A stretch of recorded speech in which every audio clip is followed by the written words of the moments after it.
Corape informa, saludos cordiales, comentarles que aquí en el Complejo Judicial Norte se instaló pasado las 9 horas con 40 minutos la audiencia evaluatoria y preparatoria a juicio por los hechos ocurridos el pasado 9 de agosto de 2023, cuando se asesinó al candidato presidencial Fernando Villavicencio.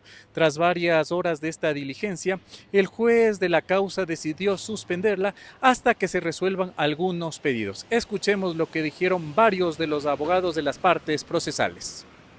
En lo más mínimo, nosotros no planteamos un reproche de nulidad en la primera parte de la audiencia. Lo que sugeríamos era que primero debe resolverse el recurso de apelación que pasamos el día de ayer en virtud que otra defensa técnica había hecho reproches de validez en ese recurso. Sin embargo, el juez sostuvo que va a continuar la tramitación de la causa. En este momento lo suspendió frente a otros requerimientos que hicieron los sujetos procesales, como por ejemplo una exclusión de una acusación particular que entre los propios acusadores particulares litigaron. Y nos dijo que nos va a convocar para la siguiente semana. Ahora, justamente eso va a permitir que no se genere ningún tipo de inconveniente, porque entendería yo que hasta la próxima semana la resolución de la Corte Provincial estará lista y de esa manera no tendremos ningún tipo de conflicto normativo, me refiero. ¿Expectativas sobre las nulidades que se plantearon desde otras defensas? A ver, yo pensaría, por ejemplo, que la exclusión que está pidiendo las señoras hijas del señor Fernando Villavicencio respecto a la acusación particular de la ex esposa de Fernando Villavicencio no tiene asidero. Las diferencias que ellos puedan tener, pues, son de otra índole completamente o interesarían a otra causa distinta. Por ahí existen ciertas discrepancias sobre diligencias que no han sido dispuestas, más sin embargo, Fiscalía General del Estado supo contestar cuáles eran los requerimientos que fueron atendidos y cuáles efectivamente reposaban en respaldos digitales. Personalmente creería que la causa será declarada válida, considero que no existe ningún tipo de vicio, considero también que no existe óbice para que ninguna acusación particular sea desechada y claramente tendremos que discutir el asunto de fondo, que será el dictamen fiscal ya la próxima semana. En cuanto a la prisión preventiva que apelaron ayer, ¿qué expectativas tienen, doctor? Yo considero que esa prisión preventiva es ilegalmente dictada. ¿Por qué razón? A lo menos en lo que hace referencia a Javier Jordán. A Javier Jordán se le formula cargos y luego de formularle cargos a Javier Jordán se le impone una medida alternativa a la prisión preventiva. ¿Cuál? La presentación periódica. Le dijeron preséntese ante el consulado y él venía presentándose ante el consulado sin ningún inconveniente. Más adelante se pide una revisión de la medida cautelar. El 521 del Código Orgánico Integral Penal determina que para que se pueda revisar una medida cautelar deben existir hechos nuevos que justifiquen la verificación de la medida cautelar. En la especie no existieron hechos nuevos. Fiscalía General del Estado nuevamente refirió a los argumentos de la formulación más 3 versiones. Y en esas 3 versiones lo único que se sostenía es que el señor Daniel Salcedo tenía reuniones telefónicas y telemáticas con ciertas personas, pero de esas personas con las que se reunía no estaba Javier Jordán. Es más, se le preguntó, ¿estaba Javier Jordán dentro de esas reuniones? Y los señores dijeron no. De tal forma que esos hechos nuevos no generan incidencia en responsabilidad penal de Javier Jordán, ni mucho menos el riesgo procesal para que se le imponga una medida de prisión preventiva. De tal manera que en estricto derecho, la sala debería atender la apelación planteada por esta defensa técnica y revocar el auto de prisión preventiva. La Fiscalía tiene los elementos para inhibir la inocencia En del esta, señor Jordán. en esta audiencia, en la evaluación y preparatoria de juicio, no se enerva inocencia. En esta audiencia lo que se hace es, se presentan los elementos y el juez dispone si es que la causa es sólida para una audiencia de juicio o no. Yo considero que respecto a Javier Jordán no existen elementos que vinculen su responsabilidad. ¿Por qué? Recordemos que estamos hablando de una autoría mediata. ¿Qué es la autoría mediata? La persona de atrás, la persona que dispone la realización de un delito a través de una estructuración intelectual. Yo dispongo a través de dinero, a través de orden, que tal o cual persona cometa una infracción. Y ese hecho debe estar acreditado. Ese hecho no está acreditado por concepto alguno.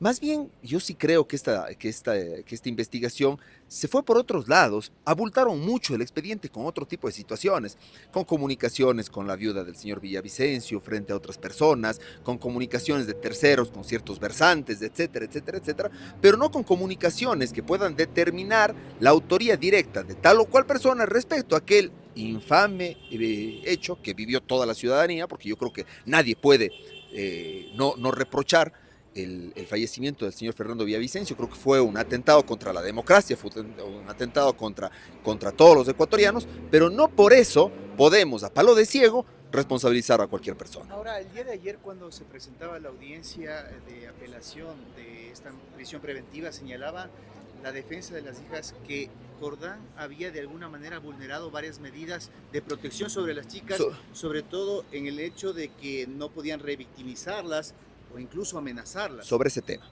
importantísimo, y gracias a su pregunta porque es interesante. A ver, en ningún momento Javier Jordán generaba amenazas en contra de las ciudadanas. Uno, dos, la audiencia, recordemos, si la memoria no me es infidente, la de formulación de cargos fue el 3 de septiembre. Y el 3 de septiembre se impone una medida de protección, no cautelar. Pues ningún procesado puede realizar ningún tipo de conducta, ningún tipo de afirmación respecto a las víctimas. Y esa disposición fue cumplida a rajatabla por Javier Jordán. Se presenta una pericia posterior que establece publicaciones de parte y parte, porque hubo un cruce de palabras de parte y parte, pero anteriores al 3 de septiembre, es decir, anteriores a la audiencia de formulación, de tal manera que no existía un incumplimiento a la medida de protección, uno, y dos, los hechos nuevos que requiere el 521 son hechos nuevos respecto al riesgo procesal de fuga, no respecto al incumplimiento de una medida de protección, de tal manera que ni siquiera eso sería un argumento para que pueda mantenerse la prisión preventiva. De las peticiones de la defensa, en este caso yo solicité también de que existía un vicio insubsanable y que se tiene que declarar la nulidad procesal por una violación al debido proceso. Entonces, como hay fojas y folios que tiene que analizar el juzgador, él va a tener que remitirse a esos documentos para ver si existe o no esta vulneración a estos derechos, y en el caso de que exista, pues tendrá que retrotraerse el proceso a los efectos donde se vulneró y se produciría la nulidad procesal. ¿Tiene que ver con lo que ayer no se resolvió? ¿Esto podría quedar nulitado lo que se vería el día de hoy?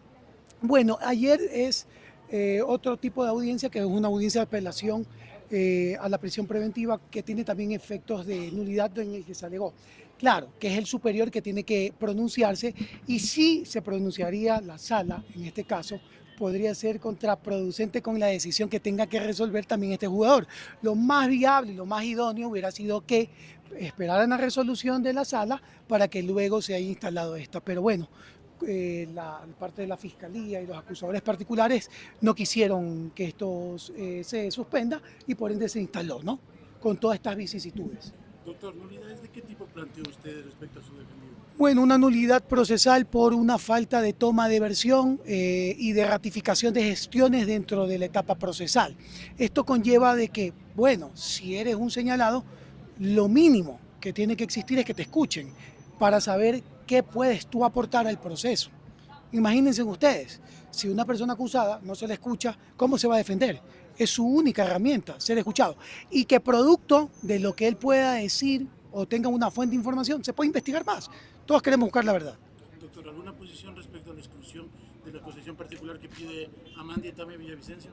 Bueno, ellos pidieron también, dentro del proceso, entendí, existe un conflicto de interés en cuanto una de las acusadoras, que es la expareja y madre menor de Fernando Villavicencio, solicitaron que se excluya y sea eliminada del proceso como acusadora particular.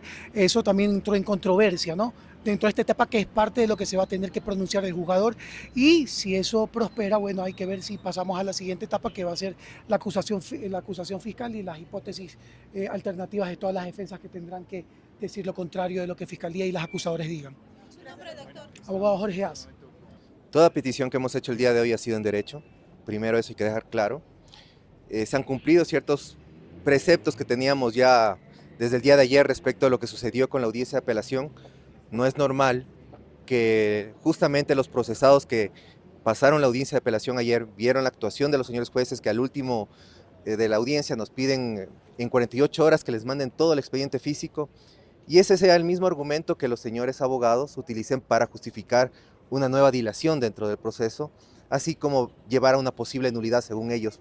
Con eso es algo que es taxativo dentro del Código Orgánico Integral Penal, de que no puede suspenderse por una apelación o recurso el asunto de la causa principal. Doctor, ¿por qué se suspende? ¿Ustedes están conformes con lo que ha sucedido en este momento? En primera instancia ya han negado ciertos argucias que han tratado los abogados para que no se instale o pedir nulidades. Han sido negadas por parte del juez Freire. Nosotros hemos ingresado, como mencionado previamente, circunstancias nuevas que han salido en el informe, en chats periciados, en celulares entregados por los mismos procesados, donde se ratifica que ciertas personas que son acusadoras particulares tienen relación con el entorno de los procesados en este caso José Serrano.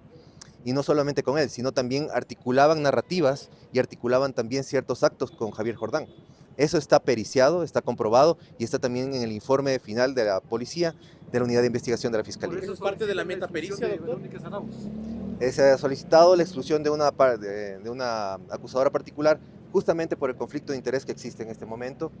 Sería desastroso de que una persona que tenga relaciones con el entorno de José Serrano o Javier Jordán pueda hacer anuncios probatorios o que pueda acordar a llegar a acuerdos probatorios con ellos o que en su defecto pueda causar un fraude procesal, porque esta misma persona en Estados Unidos dice que tiene un documento donde asegura la inocencia de este procesado, pero aquí en Ecuador lo acusa.